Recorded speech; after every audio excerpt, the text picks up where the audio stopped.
Seguindo aqui, o Mundo Rubro-Negro fez uma matéria, tá? Ontem a gente teve vários conselheiros falaram na reunião, e inclusive o Rodrigo Duns, tá? Que totalmente sem jeito, assim, porque até o BAP na resposta falou, cara, você não teve informações, não teve conhecimento de todas as informações que eu tive, porque eu tive que conversar com determinadas pessoas específicas para obter, e você não conversou, porque você não participou diretamente dessa negociação. Porque o Duns falou assim, olha, dentro do que eu participei, que é do caráter jurídico, tá tudo certo, e aí vai estar tudo certo, o contrato podia ser de R$1. Não é isso que está se discutindo, né? O caráter jurídico do contrato, né? Que tem uma cláusula lá, sei lá, que prevê o não recolhimento de impostos, sei lá. A parte jurídica não está em discussão, né? Mas ele foi lá e tenta defender o Landim, sei lá, eu não entendi. E em algumas oportunidades ele até se equivocou, colocar dessa forma. Mas vamos ver aqui essa matéria aqui do Mundo Rubro-Negro. Flamengo pressiona por mudança em contrato da Libra com a Globo e cogita saída. Tá? O clube pode perder 500 milhões de reais. Né? Durante a reunião do Conselho Deliberativo na noite desta terça, o ex-presidente do Flamengo, Rodrigo Duns, no caso, vice-presidente, né, do Flamengo, Rodrigo Duns, admitiu perdas e cobrou manifestação pública de Landim. Duns também acumulava o cargo de VP jurídico da gestão que antecedeu a de Luiz Eduardo Batista. A atual diretoria expõe prejuízo com o acordo firmado por Landim, revelado na prestação de contas pelos 100 dias da gestão. Com os novos critérios da Libra, deixa eu ver aqui. Criticou decisões da gestão anterior e cogitou romper com o bloco. Tá? Com os critérios da Libra, os novos critérios da Libra, né, questionou as decisões da gestão anterior e cogitou romper o contrato com a Libra. Aí que vem. Entenda a crise entre Flamengo e Libra. Assinado pela gestão de Rodolfo Landim, o contrato entre a Libra e a Globo para os direitos de TV do Brasileirão de 25 a 29 gerou forte reação na atual direção do Flamengo. Segundo projeções internas, o clube pode perder até 500 milhões ao longo do vínculo. O principal motivo está na mudança do critério de distribuição de receita. Antes o cálculo usava métricas de engajamento, agora considera-se a audiência dividida entre as equipes em campo, que, segundo a diretoria, prejudica o clube com a maior torcida do país. Perdas estimadas no contrato. Tá? A receita estimada na assinatura, 219 milhões. Né? Expectativa ideal da nova gestão seria 280 milhões por ano. Déficit anual estimado de 100 milhões, né? Ou seja, a perda do contrato. Total em 5 anos entre 450 e 500 milhões. Além disso, o Flamengo abriu mão de valor mínimo garantido, tá? Eu mostrei aqui para vocês. Os direitos de propriedade de marketing mídia, mostrei aqui para vocês. Uso dos próprios conteúdos audiovisuais, reajuste automático se mais clubes entrarem na Libra. Expliquei para vocês, né?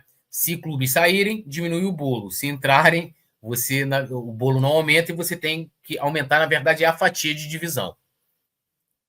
Ducha admite perda e cobra Landim. A perda de 60 milhões por ano foi reconhecida, mas era o mercado do momento, foi exposto no conselho e aprovado. Isso aqui, eles fizeram de tudo para dizer que não tinha perda no contrato. Dividindo, não por jogo, valor. Mostrei aqui para vocês, né? Não houve isso. Não houve isso. Inclusive, uma coisa que eles fizeram foi todo mundo que fazia objeções, não é ser contra o contrato, todo mundo que fazia objeção ao contrato, eles faziam questão de dizer que aquela pessoa estava contra o Flamengo. Mas olha, você está contra o Flamengo, vai perder muito dinheiro, só temos esse contrato, não tivemos nenhuma outra proposta. Essa era a narrativa que eles criaram naquela reunião. E, inclusive, lembrando que na reunião de abril do ano passado, de 8 de abril, ficou provado o seguinte, cara, se tiver rediscussões de cláusulas, de valores, isso tem que voltar aqui. Isso foi colocado em parecer, está registrado.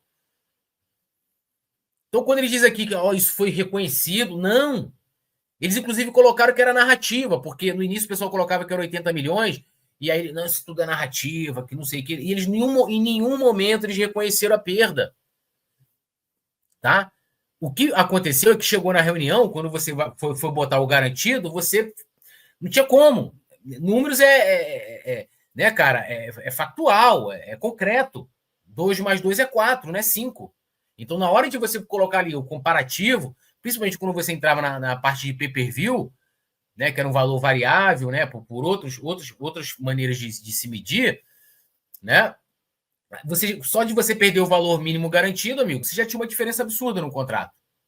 E aí ficou difícil de sustentar. Mas em nenhum momento eles colocaram lá que havia um valor específico, fosse 80 ou 60 milhões, diminuição do contrato por ano. Nunca colocaram isso. Nunca colocaram. Pelo contrário, eles procuraram explicar, primeiro, colocando a culpa na lei do mandante, que eles, inclusive com pessoas da gestão atual, inclusive com o BAP, fizeram lobby para aprovar, e claramente mostra hoje que não se mostrou tão boa para o Flamengo e para nenhum clube, talvez mais para o Flamengo, né? Que saiu perdendo dinheiro. E também aquilo que eu falei, sabe, pressionando o conselheiro.